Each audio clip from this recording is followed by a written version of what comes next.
In this brand new series, and for the first time publicly, you will hear a word-for-word recreation of Lucy Letby's defence. For 5 days, Lucy Letby was in the witness box where she was questioned at length by Benjamin Myers KC in the hopes of establishing a defence concerning the accusations against her.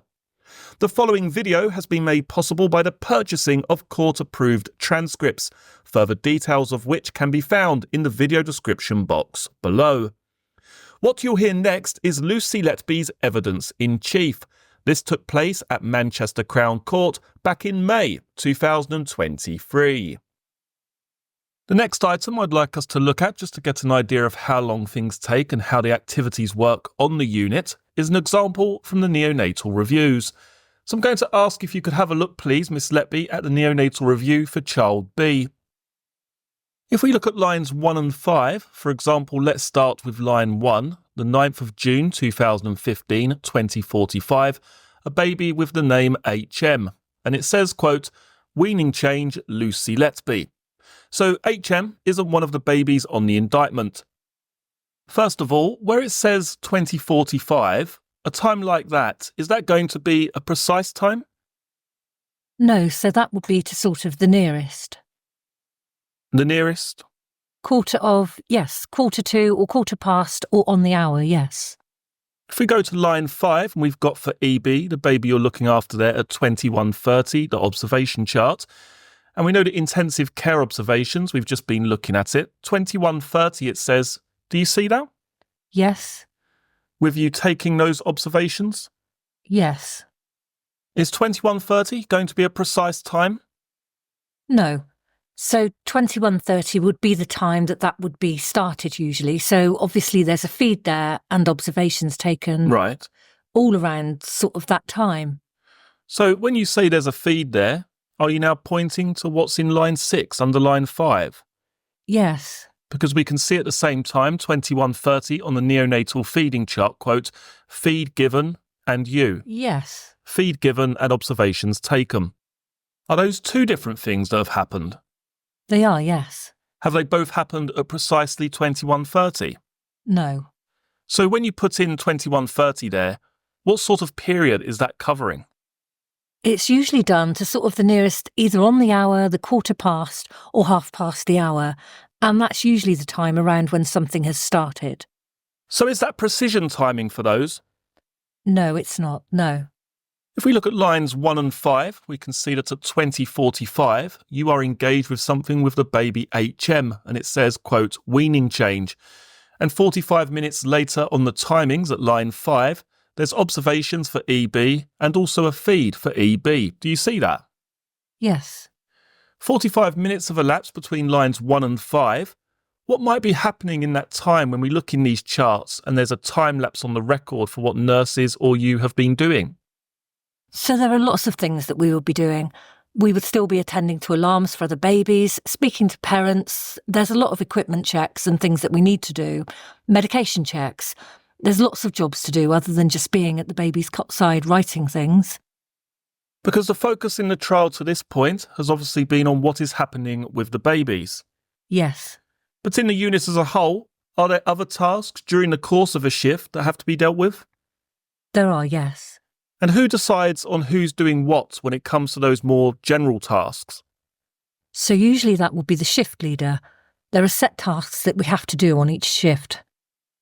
If we look at the two lines 7 and 8, as it happens, we can see Cheryl Cuthbertson-Taylor at 21:30 involved in a feed being given and observations with two different babies. Yes. LG and LT. Yes.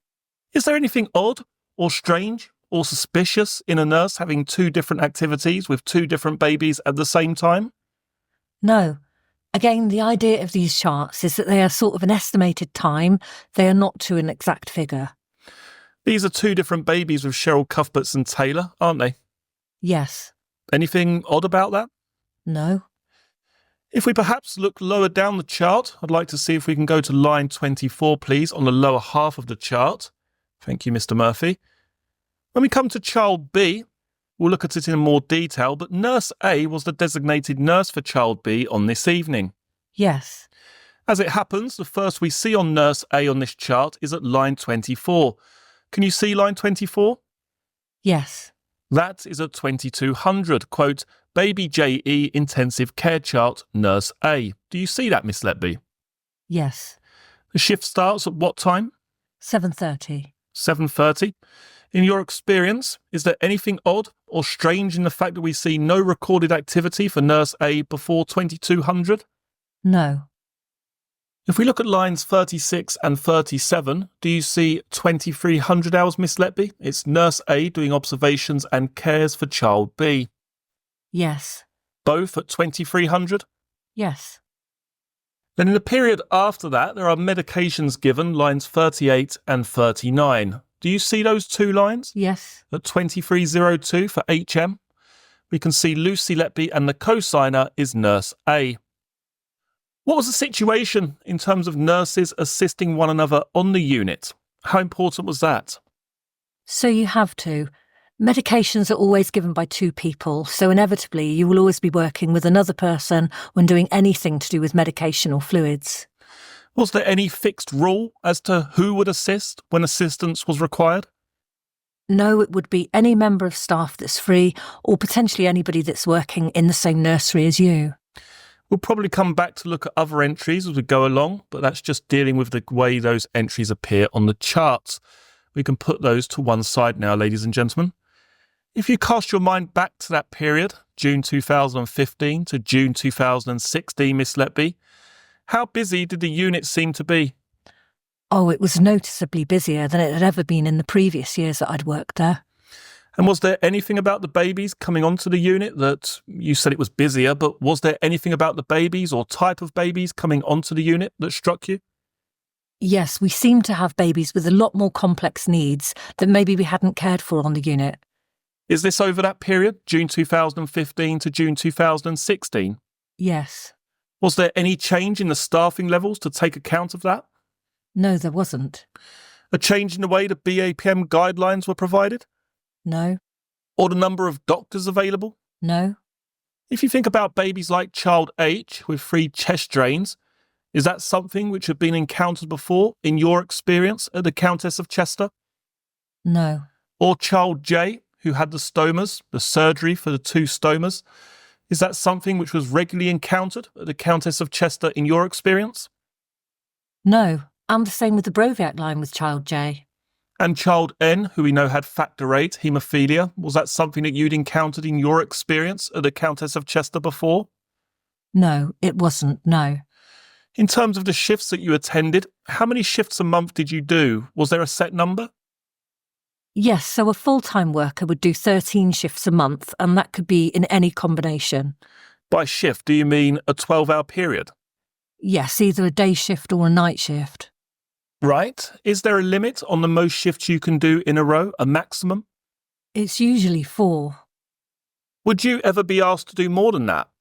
Quite often. More than 13? Yes. Were you asked to do more than 13? Did it add up that you'd been asked to do more than 13 on some months? Yes. How long in advance did you know when you'd be required on the shifts?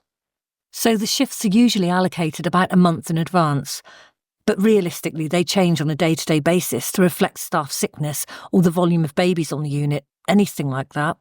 So it's something that changes regularly. What's the shortest notice you'd sometimes get in terms of being asked to come onto the unit and do a shift? I've been called at a lunchtime and asked if I can work that night. Sometimes it can be very short notice. And would that be in addition to the 13 shifts in the month that you were already slated to do? It would be, yes, or sometimes they would just move shifts around, so you might end up doing a shift. Would you know which baby you were going to be designated to care for in advance of the shift? No, not at all. So you'd turn up and then find out? Yes. Could you ask for a particular baby? You could potentially if you were doing a run of shifts, so we might try and keep the same baby for continuity of care, but otherwise no, it's just dependent on the shift leader. Is continuity of care, what do you mean by continuity of care, if it isn't obvious? So continuity of care. We try to look after the same babies as much as possible to provide the parents with some continuity in terms of familiar staff, and also that the staff get to know the babies and their conditions. And therefore, would the shifts ever be arranged, insofar as they could be, to try and maintain continuity of care? Or is that something which didn't really feature? No, it's something that we strive to do when possible, but obviously it's not always possible to do that. So sometimes then you might know who you're going to be looking after before you went on, is that right? You might potentially, yes. You might potentially? Particularly perhaps if you'd been in the day before or the night before, you might know. But generally? No, it would be dependent on what's happened that shift and what staffing you have and what the shift leader allocates. We started with your evidence looking at the effect of how things went for you once we got past July 2016. Can I just ask you to deal with this? In terms of your health over that period that we're looking at, the actual indictment period, were you generally well? Yes. Did you have any particular issues or health problems? No, I didn't. And I hadn't had any time off sick at all. How was your eyesight, generally speaking? My eyesight was fine. And did you ever have to have any assistance with anything in relation to your vision? I did, yes. I did have a condition called optic neuritis at one point. Pause there. Optic neuritis. What do you understand optic neuritis to be? It's an inflammation of the optic nerve. What does it cause to happen? It causes pain and discomfort and can cause a bit of blurred vision. And when did you have that? That was in 2015. And did you receive any treatment for it? I did, yes. I was under the ophthalmology team at the Countess of Chester and also the Wharton Centre in Liverpool, which is a neurology hospital. Pause there. I think earlier in the case there'd been a reference to the Wharton Centre and you attending it. Yes. Is that what that related to? It is, yes. And they have a specialist neurology unit there, do they? Yes, and I had some investigations there and everything was found to be okay. So, no serious underlying condition? No, and it resolved itself. You're not suggesting that in any way your vision interfered with what we're dealing with in this case, are you? No, not at all, no. That's just dealing with your health generally? It is, yes. The desperately sad nature of this case is that it involves babies not just who became unwell, but babies who died. And as we go through the evidence, I'll be asking you questions about them. And I repeat again what I've said before, that I do so with absolute sensitivity, as anyone would have for those babies and for the parents and families who are bereaved. We have to look at various things in relation to that, so no insensitivity is intended when I refer to any babies in the case. These are just general questions at this point. We're going to come to the charges as we go along. When there is a death of a baby on the unit, are you able to describe what impact that has on the unit, Miss Letby? It affects everybody on the unit. There's a noticeable change in atmosphere. We're a very small unit. We work very closely together. So when anything like that happens, it does have an impact on everyone. Does everybody on the unit react in the same way when there's been a death of a baby? No, I think with any individual, we all have different reactions to different things and different ways of expressing different emotions. What's the main source of support, if there is any, for the staff when there's been a death of a baby on the unit for the nursing staff? So there's nothing formal. It would just be sort of nurses between ourselves supporting each other. I'm going to come to the families in a moment. I'm just asking about nursing staff. Would you or your colleagues ever talk about what had happened outside of work? Yes, we would, yes. Would you ever communicate by messages with one another about what had happened? Yes. How important was that in terms of support for one another when there had been a death on the unit? It was very important. Again, there was no formal sort of support, so we lent on each other. Was there any system of counselling for members of staff who were involved or present at the time of a death or a series of deaths? No, there isn't, no. It's a fact in this case, and something we all have to look at, that you were present on the unit on a number of deaths. On all the deaths on this indictment, weren't you? Yes. What formal assistance did you get with coping with any of that as it went along? Structured, formal assistance? None. Did being moved to days in April 2016 make a great deal of difference to how you felt with everything that had happened? No. And in fact, did you still continue to work nights after that date anyway? I did, yes. Was there anything that you felt was part of how you would cope if you'd been in a nursery and a baby had died there? Was there any aspect of what would happen afterwards that you felt would help you cope? So from my personal experience, I found at Liverpool Women's, they have a very, how to put it, so there you're sort of encouraged that if you lose a baby or a baby dies, you go back into that nursery as soon as possible as a sort of way of processing things so that you don't ruminate on that one particular baby being in that space. Is that in any way to do with not caring about the baby? No, not at all. What's the reason for going back and... Because you have to carry on and you have to be professional for all the other babies that you're caring for. With the parents of babies, if they suffer a bereavement, if a baby dies on the unit, what kind of support is given to them on the unit at that point? So there is a bereavement sort of guideline that we have as nurses, which guides us into what we can offer to support the parents. But largely it's just done between the nursing staff based on the parents at that time. And what about the way that the nurses are towards the parents? How do they act with the parents and seek to provide any assistance? Well, we're there to support them as much as we possibly can. The bereavement checklist, is that something formal? It is, yes. And what's that designed to do? So that's there really to ensure that parents are supported and that memories are made really for them and their baby. Who would be the person as a rule? Who would be the most involved with the parents after there had been a death? Which nurse? Generally, it would be the nurse designated for that baby. I'm going to ask actually if we could put up the checklist which we saw earlier in the case. It's Exhibit 1141. This relates to, if we look at the top left please, child A, born on the 7th of June 2015, very sadly died on June the 8th. We can see, just looking at that, your signature is present on a lot of the entries. Can you see that, Miss Letby? Yes. Why was your signature present on these entries with child A? Because I was the nurse allocated to look after child A at that point. We'll come to it, but we know his death happened soon after the handover on the 8th when you took over from Mel Taylor. Is that correct? Yes. If we look at the type of entries here, just looking under emotional support, if we may please, it's got items such as, about 6 lines down, photos taken on NNU camera, parental consent for photos. Yes. Is that something which was, it seems a blunt word, but offered to parents? They were told they could have that if they wanted? It is, yes. What other sorts of things were made available for parents to help with what had happened, if it could, possibly? So depending on the circumstances, it could be having hand and footprints made, bathing the baby, dressing the baby, taking a lock of hair, having any sort of religious support or baptism, things like that. This is you, we know, because you were the designated nurse at this time. Did other nurses follow the same checklist if they were dealing with a bereavement and the death of a baby that they had been a designated nurse for? Yes, it's a standardised form. And would nurses ever assist one another and the parents during this? Yes, very much so.